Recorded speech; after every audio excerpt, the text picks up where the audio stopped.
Good afternoon, good morning, whatever the case may be. God bless you. I had to get rid of some storage to make room, or however it goes. I had a problem with storage. So I'm going to see how far I could get with this, and what I really want to do here is challenge people to read the Bible, inspire people, and this the King James we'll be reading out of. I do believe it is the God-breathed Word of God. You can take it or leave it. First, I want to invite you to go to my YouTube channel, which is www.youtube.com/@James, capital J, Dominguez, capital D, -ZN4KU. So, and I'm praying for 50 subscribers. I only have 2 so far. If I can get 50, I can go live on there. So right now we're just going to open the book to Genesis and see, and I should have the clock. Hold on, I need to keep this short.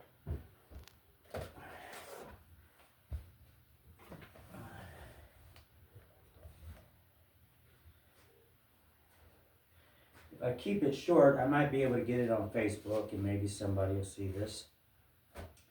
And for Facebook, I'll say this is my opinion of truth. And if it entertains you, fine. But whatever, I shouldn't even have to go through none of that. So let's just dive into, let's just read about creation here real quick. I want to invite you to put your thinking caps on. I'm going to admit I don't understand it either, the whole thing. So in the beginning, God created the heaven and the earth. So you got God, okay, in the beginning you got time, created the heaven and the earth. You got space, heaven. You got earth, matter. And God is outside of all this. He doesn't need anything to exist. You can't put him on a platform and study him. And the earth was without form and void, and darkness was upon the face of the deep. Now see, these are words that are a little, you got darkness and you got deep. It makes you scratch your head a little bit. And wherever there's darkness, the Bible, every time you're going to hear darkness and light. Wherever there's darkness, it's not good. It relates to sin, so I have to wonder. This is a wondering. Was Satan already on this void? Was something here? Because remember, Satan, who was once Lucifer, a beautiful angel, he was the first sin of pride. He got cast down at some time, so I'm not saying that's what's going on here because I myself don't understand, but it's something to consider. Was upon the face of the deep, and the Spirit of God moved upon the face of the waters. You got waters. There's waters here.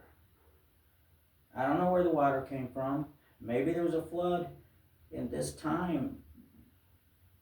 Well, we won't even go there if we don't understand that. There's a preacher I like to listen to, Dr. Gene Kim, and he is real good at breaking down a whole lot of stuff. If you really want to go deep, Dr. Gene Kim, I do recommend him to anyone. He is a Bible-believing, independent Baptist church preacher. So there's that, if you want to do that. Okay, the first day. And God said, let there be light. You got light now. And there was light.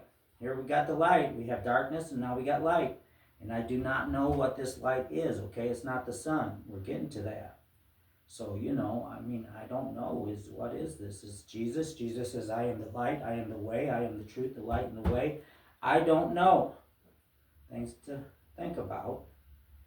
And God saw the light, that it was good, and God divided the light from the darkness. Light from the darkness. Like I said, throughout the Bible, you read about light and darkness is never good. Refers to hell eventually, darkness, total darkness. And God called the day. And God called the light day, and the darkness he called night. And the evening and the morning were the first day. The second day, this is verse 6, chapter 1 in Genesis. And God said, let there be a firmament in the midst of the waters, and let it divide the waters from the waters. We got a bunch of water. We got a firmament now. A firmament in the midst of the waters. And I'm trying to find outer space in this while I read. Let's see if we can find that. You know what we've been taught. All right. And God made the firmament and divided the waters which were under the firmament from the waters which were above the firmament. And it was so. And God called the firmament heaven. And the evening and morning were the second day. And God said, let the waters under... Okay, first, before I move on, because this is going to be short, let's just talk about this a little bit right here. We got a firmament. We got waters above it, waters underneath it. And let me see, I think this is called heaven. Hold on. God said, let there be a firmament in the midst of the water, and divide the waters from the water. And God made the firmament and divided the waters which were under the firmament from the waters which were above the firmament. And it was so. God's, where it says something about heaven. But either which way, that's heaven. And there's eventually we find out there's more than one heaven. But so in school, as you know, we were taught Columbus discovered America. He's like, oh, there's America. And okay, we know he didn't really discover it, and it really wasn't America at the time, but that's besides the point. He was wanting to prove that the world wasn't flat, supposedly. They were afraid to sail so far, supposedly. Turns out there's maps, been maps, ages of a flat earth, which makes more sense if we start to... My question is, okay, supposedly in school we learned that it wasn't a flat earth, it was proven, and then eventually in 1969, I believe, by the way, because this is improv without practice, I may make mistakes in what I say in years and names or whatever. So just keep that in mind. This is not rehearsed. I've never been to seminar school. I'm just a dummy speaking to you and reading the Bible, okay? And I believe in Jesus, and I am saved. If I weren't, this wouldn't matter. So, supposedly, the earth is spinning 1,000 miles an hour around the sun, spinning and spinning and spinning and spinning and spinning and spinning. Around the sun. We're going to see about the sun too and all that. Well, you can see my point here.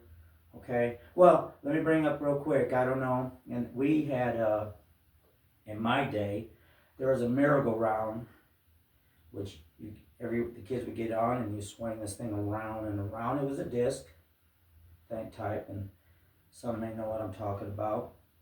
We played rough on the playgrounds. We had them in the school, the parks. I love to get that thing going for everyone and jump on. You don't want to jump off that thing. But imagine if the earth is spinning and they're trying to get to the moon off of this spinning ball. Well, where does the firmament fit in? How does this all work out? If there's a firmament, it sounds like it's locked in place. You know, God sits above a throne in the heavens.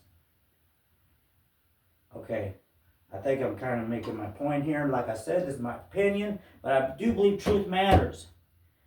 And that's what I'm going to be preaching on, things that really ain't preached on a lot, because I'm going to go with the Word and see what it says, period, and forget all the stuff I've been taught and schooled and I believed.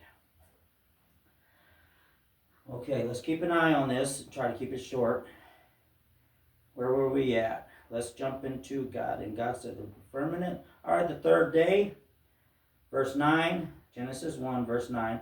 And God said, let the waters under the heaven be gathered together unto one place, and let the dry land appear. And it was so. So you got all this water, and you got a dry place. So it sounds like a one continent thing to me, because it says that don't mean that necessarily. It says one place, and let the land appear, and it was so. Now, I don't know if that is what that means, but you got water and you got land. And God called the dry land earth.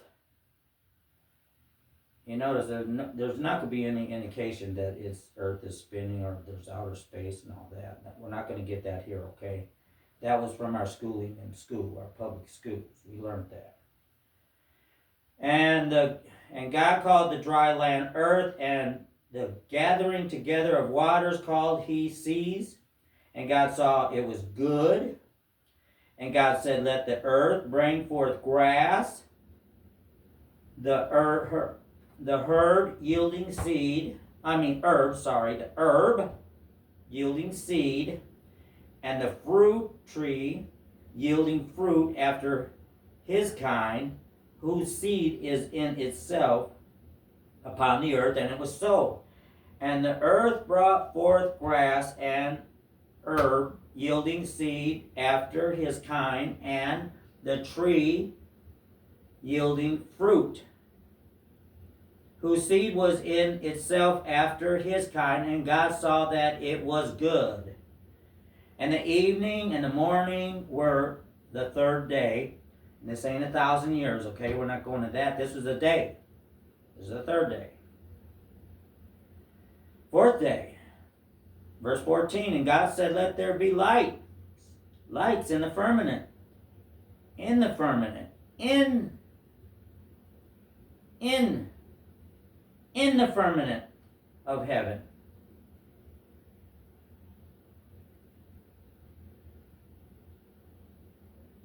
Maybe it's above. I don't know. I think it's in the first heaven, inside under this. Let's just say dome, okay? Under, I forget what that's called, the firmament. And God said, let there be lights in the firmament of heaven to divide the day from the light, and let them for signs and for seasons and for days and years. That means we can't be traveling through space, because we need these things for seasons to be for signs. So we're not spinning out of control, going in one direction. Let them be for lights in the firmament of the heaven of the light. To give light upon the earth. And it was so. And God made two great lights. The greater light to rule the day, and the lesser light to rule the night. He made the stars also, and God set them in the firmament of heaven to give light upon the earth in the firmament. Now this could be above, and I'll tell you this, if the moon is above the firmament, well, I know we never got to the moon. But I don't know, we might go over this again, but remember, we're putting on our thinking caps, and that's what this is about. And to rule over the day and over the night, and to deliver the light, divide the light from the darkness. And God saw that it was good, and the evening and the morning were the fourth day. And God said, let the waters bring forth abundantly, and moving creatures that have life, and the fowl that may fly above the earth in the open firmament of heaven. In the open firmament of heaven. Okay, so this is making me think that the stars and everything is on the inside, but I'm not sure, because right here, we know the birds ain't on the other side of the firmament.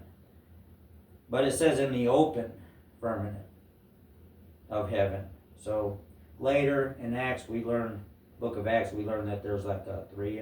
I've even heard 7 heavens, I don't know, but definitely 3 different heavens as far as how high. But it's not millions of light years away, okay? And God said, let the waters bring forth abundantly the moving creature that hath life. Creature that have life. And fowl, okay. So that's the fish and the birds now. And God created great whales and every last living creature that moveth, which the waters brought forth abundantly after their kinds, and every winged fowl after his kind. And God saw that it was good, and God blessed them, saying, be fruitful and multiply, and fill the waters in the seas, and let fowl multiply in the earth. And the evening and the morning were the 5th day. And God said, let the earth bring forth the living creature after his kind, cattle and creeping thing, and beast of the earth after his kind. And it was so. And God made the beast of the earth after his kind, and the cattle after their kind, and everything that creepeth upon the earth after his kind. And God saw that it was so. But not dinosaurs, right? Because we know that's billions of years ago. We know they died before sin ever came along, according to what we learned in school. And the dinosaurs became birds. And I'm being sarcastic. No, dinosaurs were there, and you will see that they are called dragons in King James. In fact, I believe the T-Rex had wings and was a little dragon. Don't forget about the behemoth. We'll talk about that when we get to the flood. And God said, let us make man. We're in 26, so everything else is made. Okay? And God said, let us make man in our image. Trinity. After our likeness, and let them have dominion over the fish of the sea, and over the fowl of the air, and over the cattle, and over all the earth, and over every creeping thing that creepeth upon the earth. So God created man in his own image. In the image of God, he created him. Male and female created he them, and God blessed them. And God said unto them, be fruitful and multiply, replenish the earth and subdue it, and have dominion over the fish of the sea, and over the fowl and of the air, and over every living thing that moveth upon the earth. And God said, behold, I have given you every herb bearing seed. We're going to be talking about that after a while, but when we get to the flood area. So God's given them all this stuff. Which is upon the face of the earth, and every tree, in which is the fruit of a tree yielding seed. To you it shall be for meat, and to every beast of the earth, and to every fowl of the air, and to everything that creepeth upon the earth, wherein there is life. I have given every green herb for meat, and it was so. And God saw that everything that he had made, and behold, it was very good. And evening and morning were the 6th day. And that we're going to just read that chapter right now. So everything's good until it all goes bad. And man has dominion over everything until all goes bad. And we're going to see Adam was given a job. He's given work to do. Straight out of the bat. But everything's good. And as we read, I'm hoping that you're going to see, which I believe, and I do believe it's important, a lot of things that I've been mistaught and stuff. I believe that's important that we see the truth of everything. We're going to see how it's more possible for a flood to happen on a flat disk earth with a fishbowl, you could say, upside down, filling up, water coming like this and this from underneath and above. Then rather a spinning 1,000 miles an hour around the sun. The Bible don't describe that, spinning around the sun. Sun gives us light. But we can see that. How's that? Come on, hold on to your horses. That's not likely. It's just not likely. And not that nothing's impossible for God, because all things are possible. But it's not likely. If you really put on your thinking cap and think it through. One thing's for sure, we're all going to wind up here. I mean, here or here. Everyone's going to wind up either eternal heaven, right, or hell. And the only way that's bottom line. If you don't know Jesus, Yeshua, get to know him, because you could say, I believe. A lot of people say, I believe. Some say, I'm a Christian. I believe in Jesus. But there's going to be a whole lot of believers in hell, because the demons believe too. And they tremble at his name. That's all for today. And I do pray. I'm just not going to do a public prayer. I might in the future, but I don't. I do pray. I pray before I get on here. But I'm going to cut it short, so I'm hoping this ain't too long and I can get it posted on Facebook for the days out. God bless you. And I pray that whatever you're going through, that you put your trust in God. And if you don't know Jesus, I pray that you get to know him, that you ask him. All you got to do is ask him into your heart, ask him into your life. Admit you're a sinner. Admit you need saving. Admit that he was born of a virgin, that he lived a perfect life, that he was God 100% and human 100%, and he never sinned. He was sinless, had a sinless life, died on the cross, shed his holy blood for me and you. That's all you got to do. From there, and then get baptized too if you ain't. God bless you.